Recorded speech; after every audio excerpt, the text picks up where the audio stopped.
بسم اللہ الرحمن الرحیم الحمد للہ رب العالمین والصلاة والسلام علی رسولہ الکریم وعلی آلہ واصحابہ اجمعین وعلی کل من تبعہم بإحسان الی یوم الدین.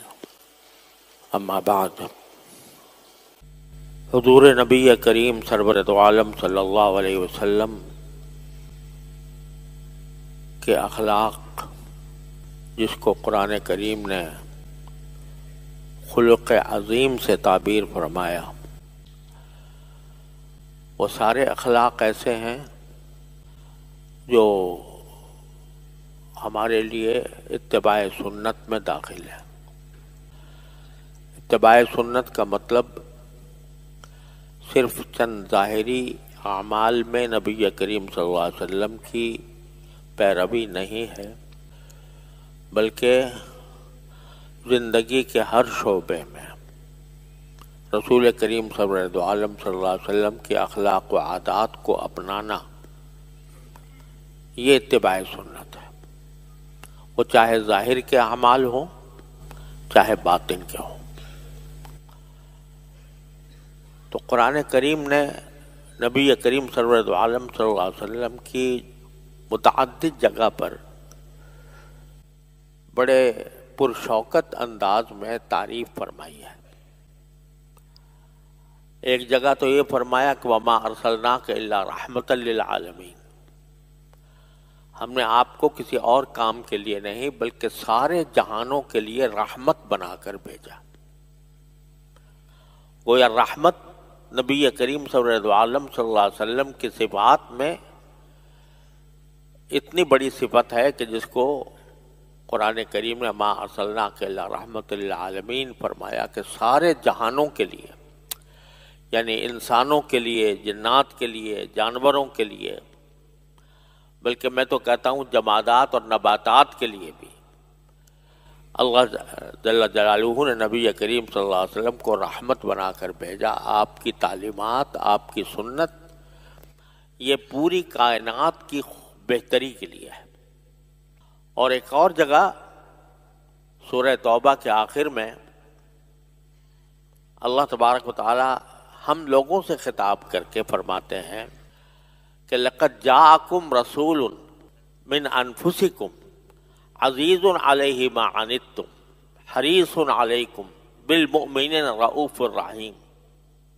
بڑے ہی بلیغ انداز میں اللہ تبارک فرماتے ہیں تمہارے پاس ایک رسول آئے ہیں من انفسکم، جو تمہیں میں سے ہیں. یعنی کہیں باہر سے کوئی اور مخلوق ہم نے تمہارے پاس ہدایت کے لیے نہیں بھیج دی، بلکہ وہ تمہیں میں سے ہیں. یعنی تم جیسے جذبات اور خیالات تمہارے دل میں پیدا ہوتے ہیں، جو خواہشات تمہارے دل میں پیدا ہوتی ہیں وہ ان کے دل میں بھی ہوتی ہیں. جو تمہاری ضروریات ہیں وہ ان کی بھی ضروریات ہیں. اگر تمہیں کھانے پینے کی ضرورت ہے ان کو بھی ہے، اگر تمہیں بھوک لگتی ہے تو ان کو بھی لگتی ہے. ساری خصوصیات انسان کی موجود ہیں. من انفسکم، وہ تمہیں میں سے ہے. اور ان کا حال یہ ہے کہ عزیز علیہ ما عنتم، تمہاری ہر تکلیف ان کو بہت گراں معلوم ہوتی ہے. تمہاری ہر تکلیف کو وہ اپنے لیے بہت مشکل سمجھتے ہیں. یعنی وہ تمہاری ہر تکلیف ان کے اوپر بہت شاق گزرتی ہے. حریص علیکم، اور انہیں تمہاری بہتری کی دھن لگی ہوئی ہے. یعنی یہ دھن لگی ہوئی ہے کہ کسی طرح ہم تمہاری بہتری کا سامان پیدا ہو جائے، تم بہتر بن جاؤ، اور تمہارے افعال، تمہارے اعمال، تمہاری کردار، تمہارا عقیدہ درست ہو جائے، اس کی دھن لگی ہوئی ہے. حریص علیکم. پھر بالمؤمنین رؤوف الرحیم، اور مومنوں کے لیے وہ بہت شفیق ہے اور بہت رحم دل ہیں، رحمت کا مظاہرہ فرماتے ہیں. تو نبی کریم سرور دو عالم صلی اللہ علیہ وسلم کی صفات میں اور آپ کے اخلاق طیبہ میں رحمت ایک بہت بڑی عظیم صفت ہے جو سرکار دو عالم صلی اللہ علیہ وسلم کو اللہ تعالیٰ کی طرف سے عطا ہوئی. وہ رحمت تمام جہانوں کے لیے ہے، اور خاص طور پر فرمایا مومنوں کے لیے شفیق ہیں، رحیم ہیں، اور ان کو دھن لگی ہوئی ہے تمہاری بہتری کی کہ تم ٹھیک ہو جاؤ، تم بہتر بن جاؤ. تو معلوم ہوا کہ رحمت یا رحم دلی یا دل میں لوگوں کے لیے رحم ہونا، یہ سرکار دو عالم صلی اللہ علیہ وسلم کی صفات میں سب سے بہت اعلیٰ صفت ہے اور بہت بڑا اعلیٰ خلق ہے. اور ہمیں حکم دیا گیا ہے کہ نبی کریم سرور دو عالم صلی اللہ علیہ وسلم کی سنت کی پیروی کرو، اپنی حضور کی سنتوں کو اپناؤ. تو پھر اس کا مطلب یہ ہوا کہ ہم میں سے ہر انسان کو جو ایمان رکھتا ہے وہ اس کے اندر یہ رحمت کی صفت ہونی چاہیے. رحمت کی صفت کیا ہے؟ کہ وہ دوسروں کے ساتھ اس کو خیر خواہی ہو، دوسروں کی تکلیف کو وہ اپنی تکلیف سمجھے، دوسروں کو اگر کسی مصیبت میں گرفتار دیکھتا ہے تو اس کے دل میں یہ تڑپ پیدا ہو کہ میں اس کو اس مصیبت سے نکال دوں. یہ رحمت کی صفت جو نبی کریم صلی اللہ علیہ وسلم کی اخلاق میں بڑا اعلیٰ مقام ہے، اس کو وہ ہر مومن کے لیے اس کو اختیار کرنا، یہ اس کے دین کا، اس کے ایمان کا، اس کے نبی کریم صلی اللہ علیہ وسلم کے ساتھ تعلق کا لازمی نتیجہ ہونا چاہیے. دل میں رحم ہو، رحم دل ہو انسان. اور یہ صفت اس وقت پیدا ہوتی ہے جب انسان دوسرے کو، یعنی کہ دوسرے کو بھی اسی مقام پر رکھے جس مقام پر اپنے آپ کو رکھتا ہے. یعنی حدیث میں آتا ہے کہ احب لاخیک ما تحب لنفسک، اپنے دوسرے بھائی کے لیے بھی اسی بات کو پسند کرو جو اپنے لیے پسند کرتے ہو. تو تم آج ہم نے دوہرے معیار بنا رکھے ہیں کہ اپنے لیے تو بہت اپنے استحقاق اور حقوق کا دھیان رہتا ہے کہ میرا حق یہ ہے، مجھے دوسرے کو میرے ساتھ یہ کرنا چاہیے، دوسرے کو میرے ساتھ یہ کرنا چاہیے. لیکن دوسرے کے ساتھ مجھے کیا کرنا چاہیے، یہ اس کا دھیان نہیں ہوتا. ہمارا وہ لوگ مذاق میں ایک بات کیا کرتے ہیں کہ جب ہم تمہارے ہاں جائیں گے تو کیا کھلاؤ گے، اور جب تم ہمارے ہاں آؤ گے تو کیا لے کر آؤ گے. مطلب کہ ساری ذمہ داری تمہارے اوپر ہے، ہم جائیں تو تم کھلاؤ، اور تم آؤ تو ہمارے لیے کوئی ہدیہ لے کر آؤ. تو یہ دوہرا معیار کہ جو کچھ ذمہ داری ہے دوسرے کی ہے، میں ہر ذمہ داری سے فارغ ہوں، یہ ایک مومن کا یہ طریقہ نہیں.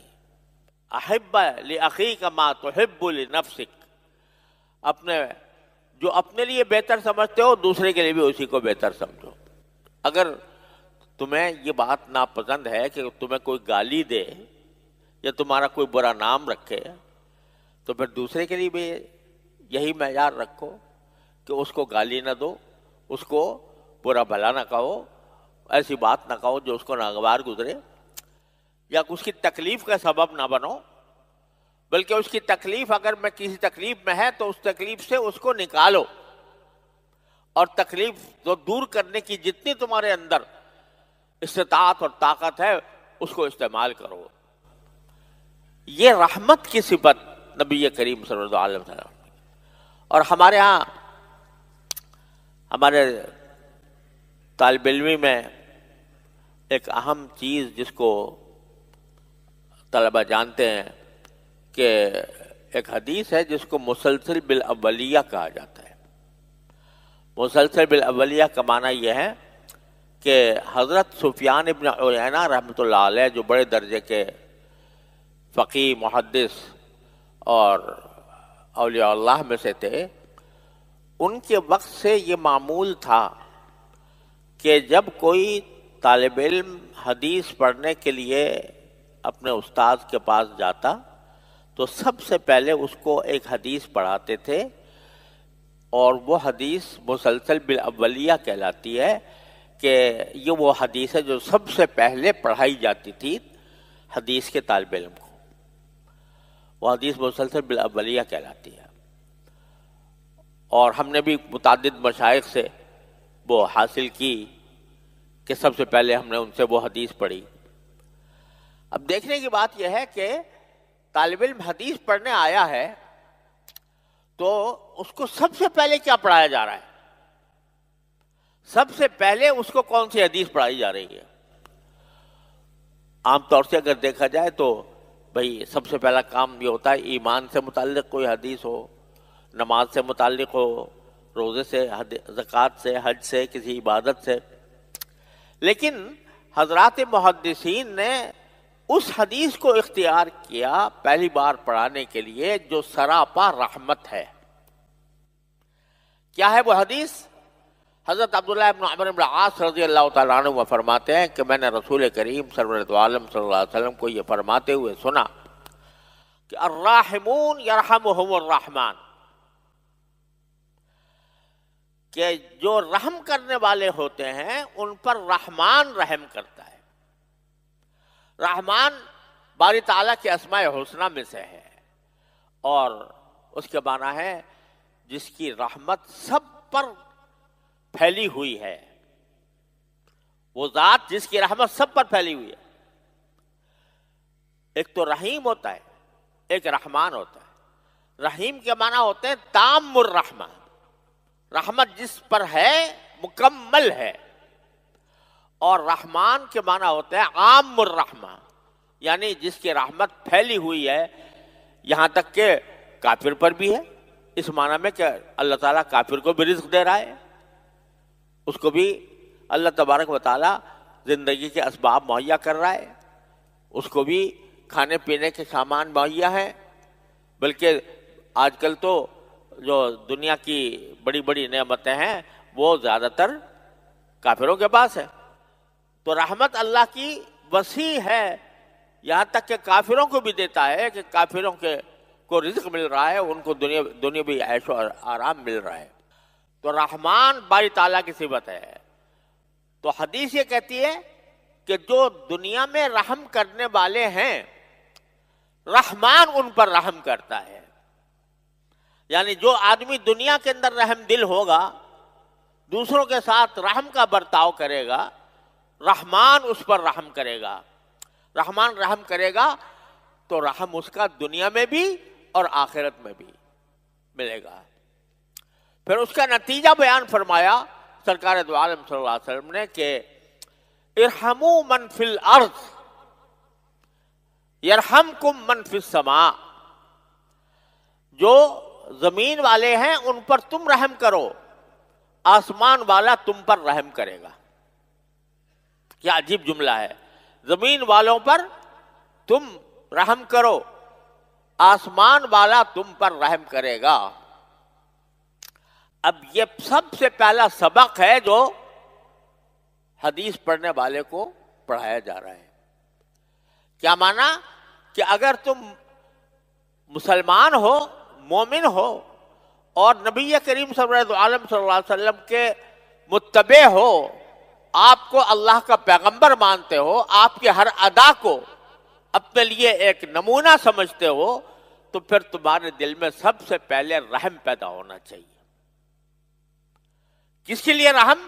من فی الارض، زمین میں جو لوگ بھی آباد ہیں۔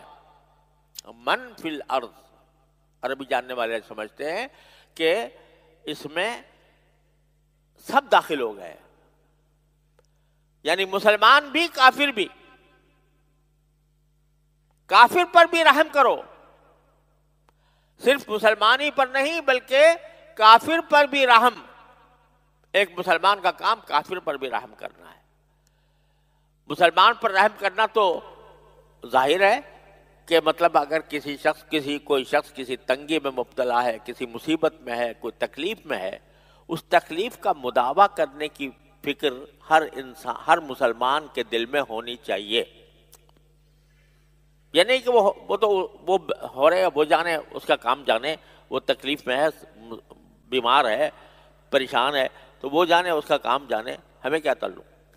یہ مومن کا کام نہیں ہے. مومن کا کام یہ ہے کہ اس کے دل میں دوسرے کی تکلیف سے ایسے ہی ٹیس اٹھے جیسے کہ اپنی تکلیف سے اٹھتی ہے. یہ رحم من فی الارض، سب لوگوں کے ساتھ یہ ہونا چاہیے. آپ نے واقعہ سنا ہوگا، جنگ یرموک کے اندر زخمی پڑے ہوئے ہیں، زخمیوں کی قطار ہے مسلمانوں کی، سب مسلمان زخمی ہیں اور قریب الموت ہیں اور پیاس لگی ہوئی ہے. ایک شخص پانی پلانے کے لیے آتا ہے تو ایک زخمی کہتا ہے میرا دوسرا برابر والا جو ہے زیادہ مستحق ہے، اس کو پلا دو.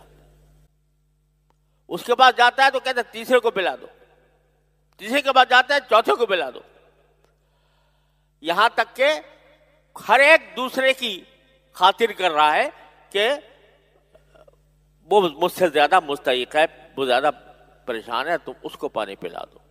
یہاں تک کہ وہ پانی پلانے والا آخری شخص کے تک پاس جاتا ہے تو وہ پھر کہتا ہے کہ وہیں پلا دو پہلے کو. جب وہاں پہنچتا ہے تو اس کی موت واقع ہو جاتی ہے. تو عین اس وقت بھی جب کہ موت آنکھوں کے سامنے ناچ رہی ہے، اور اس وقت بھی ایثار، دوسرے کو ترجیح دینا، اپنے بجائے دوسرے کو کسی مصیبت سے نکال دینا، یہ صحابہ کرام نے عمل کر کے اس پر دکھایا. تو دوسرے کی تکلیف کو اپنی تکلیف سمجھنا، دوسرے کی مصیبت کو اپنی مصیبت سمجھنا اور اس کو اس تکلیف سے نکالنا، یہ رحمت کا تقاضا ہے. مومن کے لیے بھی اور کافر کے لیے بھی دو حیثیتوں سے، غیر مسلم کے لیے بھی دو حیثیتوں سے. اگر وہ کافر تمہارے ساتھ جنگ میں نہیں ہے،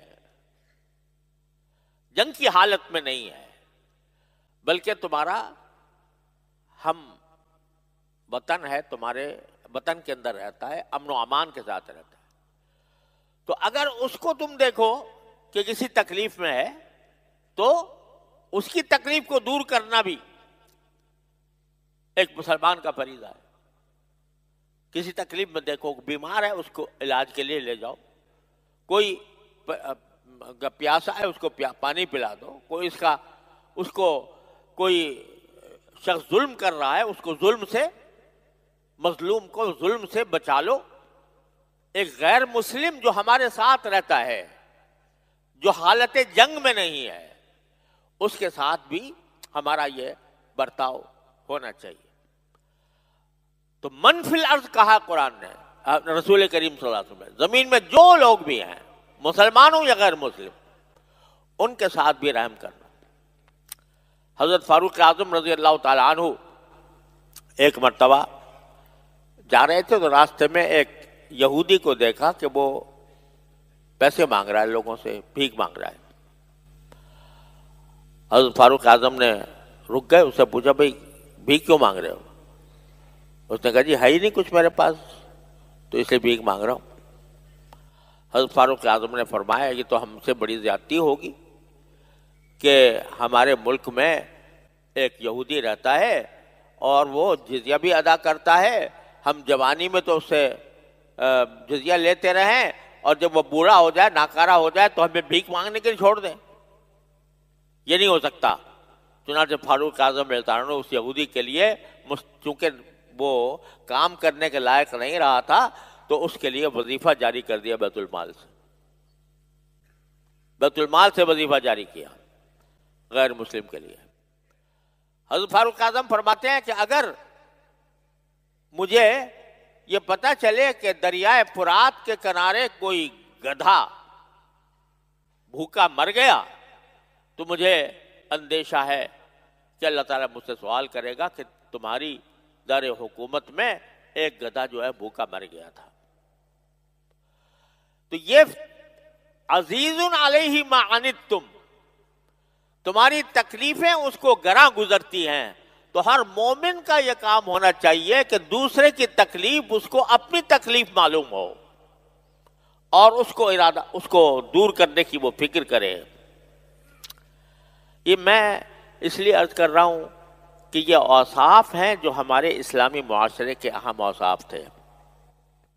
آج ہم ہر ایک شخص جو ہے وہ بس اپنی دھن میں ہے،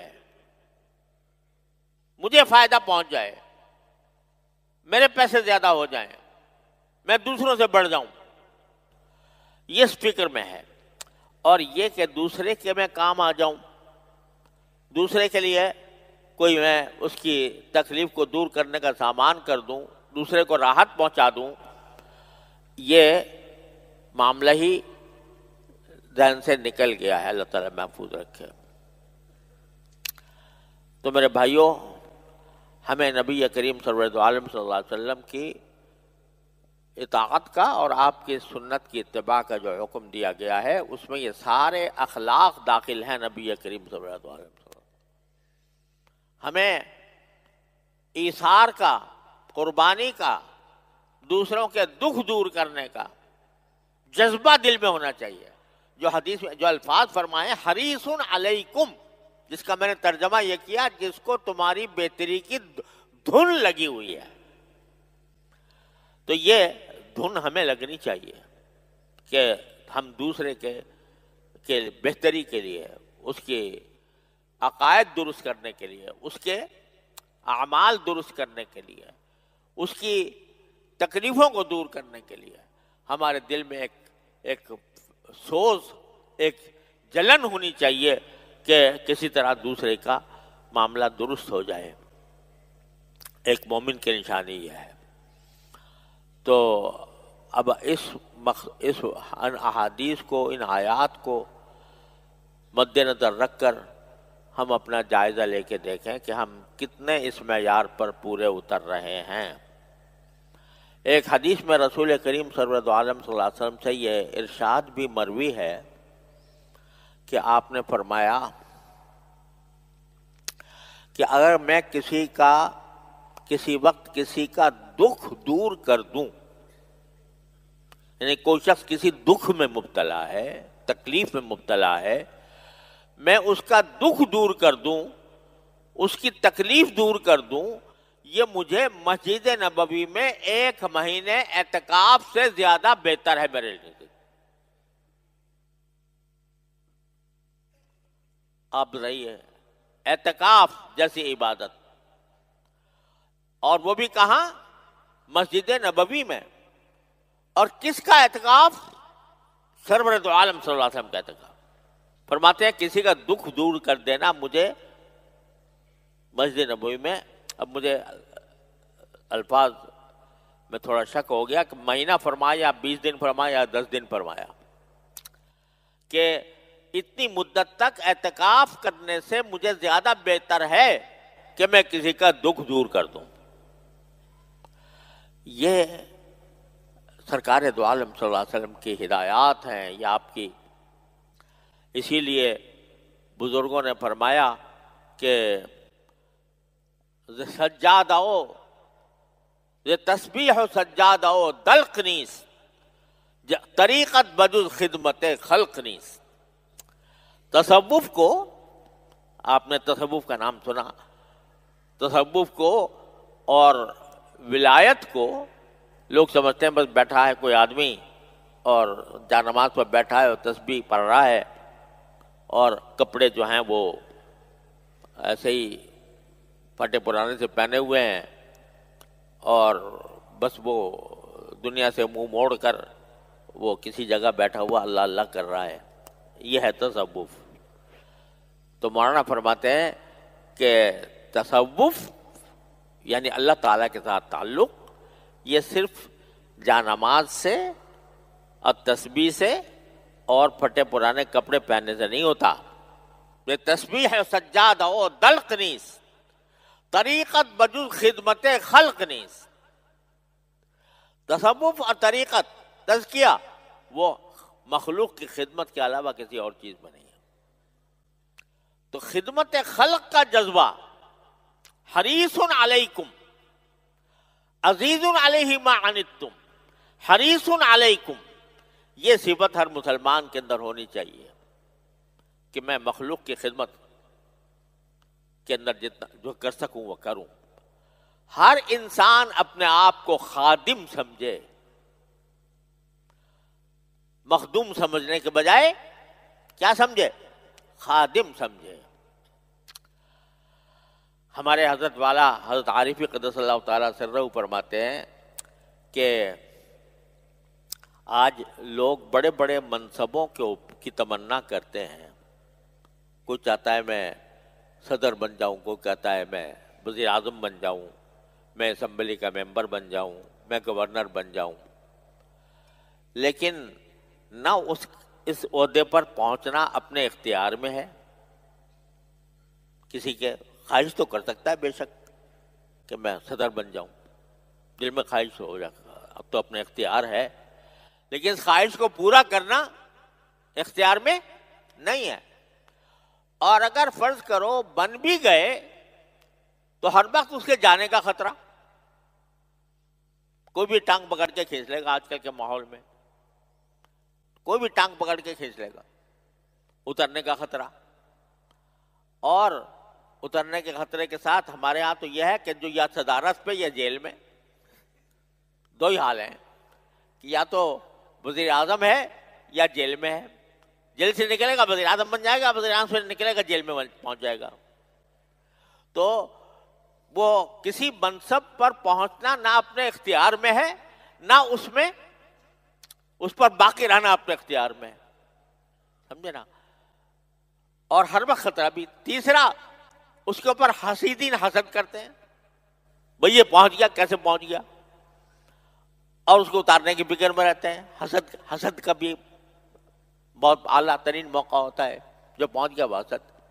میں تمہیں ایک ایسا منصب بتاتا ہوں جو تمہارے اپنے اختیار میں ہے، اور اس سے کوئی تمہیں نکال نہیں سکتا، اور نہ کوئی دوسرا اس کے اوپر حسد کر سکتا ہے، اور وہ منصب ہے کہ خادم بن جاؤ۔